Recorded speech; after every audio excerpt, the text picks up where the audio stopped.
Lanjut, candi yang merupakan candi bagi umat Hindu ini memiliki gaya arsitektural yang berbeda dengan Candi Borobudur. Namun tentu saja wisata Candi Prambanan tidak kalah keindahannya dibanding Candi Borobudur maupun Candi Angkor Wat. Candi Prambanan terletak di Desa Bukoharjo, Kecamatan Prambanan, Kabupaten Sleman, Yogyakarta. Berbeda dengan sejarah asli Candi Prambanan, nama dari candi ini sudah melegenda lewat kisah cinta tak sampai antara Bandung Bandawasa dan Roro Jonggrang.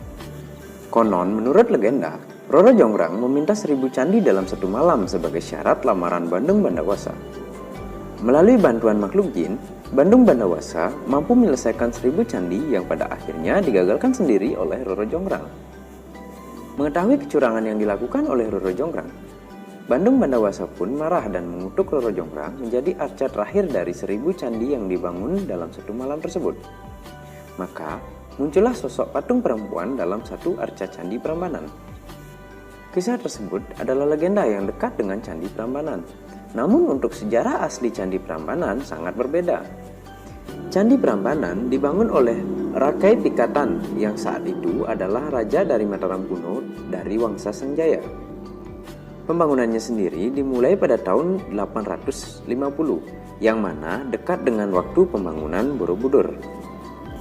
Menurut beberapa sumber yang terangkum dalam sejarah asli Candi Prambanan, pembangunan Candi Prambanan ini adalah untuk menandingi pembangunan Borobudur kala itu.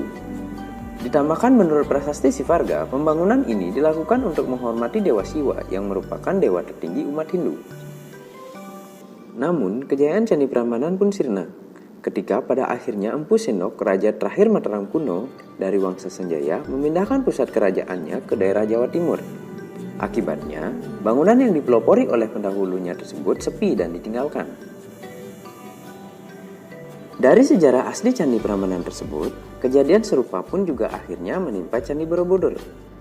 Candi Borobudur yang juga sempat terlupakan karena terkubur abu vulkanik Merapi dan tertutup oleh semak-semak, sampai Gubernur Raffles dari Belanda menemukannya kembali.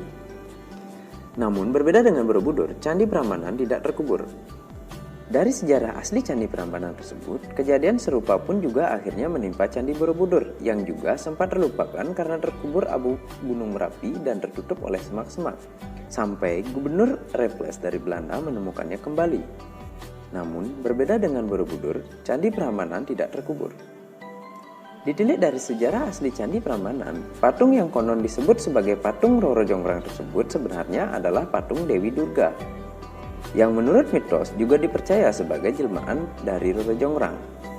Karena itulah, salah satu dari Candi Siwa yang berada di Prambanan tersebut sebagai Candi Roro Jonggrang. Sama seperti Candi Borobudur, dari sejarah asli Candi Prambanan diketahui juga bahwa Candi Prambanan mengambil banyak kosmologi Hindu, terutama dewa-dewa yang disimbolkan berada dalam setiap candi, termasuk Candi Roro Jonggrang itu sendiri. Terdapat 3 bagian utama dari Candi Prambanan ini, yakni Pelataran Jobo, Pelataran Tengahan, dan Pelataran Jero. 3 candi utama yang menyimbolkan 3 dewa utama dalam agama Hindu berada di Pelataran Jero, yang mana menyimbolkan tempat kehidupan di mana dewa-dewi tinggal atau yang dikenal sebagai Swarga Loka. Nah, itulah sekilas sejarah asli dari Candi Prambanan yang terdapat 2 sisi di dalamnya, yakni sisi sejarah yang memukau serta sisi mitos cerita yang menarik untuk diceritakan. Candi Prambanan. Zaman dahulu di desa Prambanan terdapat sebuah kerajaan yang dipimpin oleh Prabu Baka. Ia mempunyai seorang putri cantik yang bernama Roro Jonggrang. Suatu hari kerajaan Prambanan mendapat serangan dari kerajaan Pengging yang dipimpin oleh Bandung Bondowoso. Dalam peperangan itu, Prabu Baka kalah dan tewas di tangan Bandung Bondowoso. Ia kemudian menguasai kerajaan Prambanan dan menggantikan tahta Prabu Baka. Melihat kecantikan yang dimiliki oleh Roro Jonggrang, Bandung sudah memutuskan untuk menikahinya. Namun Roro menolak dengan cara memberikan syarat yang menurut ia tidak mungkin dilakukan oleh Bandung. Syarat tersebut adalah Bandung harus membuat 1000 candi dalam waktu hanya 1 malam.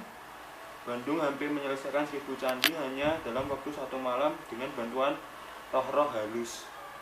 Merasa khawatir dengan keberhasilan Bandung untuk membangun 1000 candi, Roro Jonggrang memutuskan untuk membangunkan para gadis di desa Prambanan tersebut untuk memukul alu pada lesung. Suasana saat itu menjadi riuh. M. Jatan pun berkokok saling bersahutan. Mendengar suara itu, para roh tersebut pergi meninggalkan pekerjaannya karena takut matahari akan segera terbit.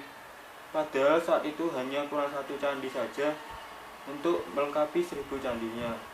Bandung pun sangat terkejut dan marah menyadari usaha yang gagal. Ia kemudian mengutuk Roro menjadi sebuah arca untuk melengkapi 1000 candinya tersebut.